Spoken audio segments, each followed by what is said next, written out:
अकोला जिल्ह्यातील मूर्तिजापूर शहर पोलिसांच्या वतीनं नाकाबंदी करून कोम्बिंग ऑपरेशन राबविण्यात आलं। अपघाताचं प्रमाण घटावं तसेच गुन्हेगारांवर पोलिसांचा वचक बसावा यासाठी पोलीस विभागातर्फे विविध उपक्रम राबविले जातात।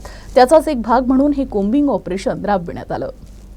अकोला जिल्हा पोलीस अधीक्षक बच्चन सिंग यांच्या आदेशावरून मूर्तिजापूर शहर पोलीस ठाण्याचे निरीक्षक भाऊराव घुगे यांच्या मार्गदर्शनात शहरातील श्री छत्रपती शिवाजी महाराज चौक, भगतसिंग चौक, दर्यापूर रोड आदी मुख्य चौकात नाकाबंदी करून कोम्बिंग ऑपरेशन राबविण्यात आलं। या ऑपरेशनमध्ये पोलीस ठाण्याच्या हद्दीत संशयित अवैध दारू विक्रेते, अवैध दारूची वाहतूक करणारे, तडीपार अल्पवयीन वाहन चालक, अवैध वाहतूक करणारे आणि हत्यारं बाळगणाऱ्या गुन्हेगारांना लक्ष्य करण्यात आलं। आगामी निवडणुकीच्या भूमीवर शहरात शांतता राहावी आणि गुन्हेगारी प्रवृत्तींवर आळा बसावा यासाठी जिल्हा पोलीस अधीक्षक यांच्या आदेशावरून पोलीस निरीक्षक भाऊराव घुगे यांच्या मार्गदर्शनात PSI अरुण मेश्राम, मुन्ना पांडे, संजय वाघ, स्वप्नील खाडे, ज्ञानेश्वर राणे, नामदेव आडे, विनोद कुमार, मंगेश विलेकर, जीवन अंबोरे आदींनी शहरात विविध ठिकाणी नाकाबंदी करून कोम्बिंग ऑपरेशन राबविलं आणि अवैध वाहतूक धारकांवर कारवाई करण्यात आली।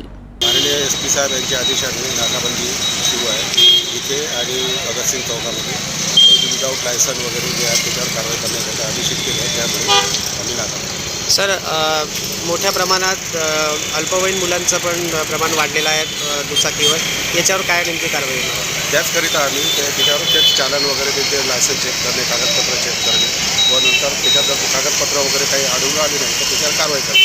आपण आमच्या वृत्तवाहिनीच्या माध्यमातून काय आवाहन कराल सर जनतेला?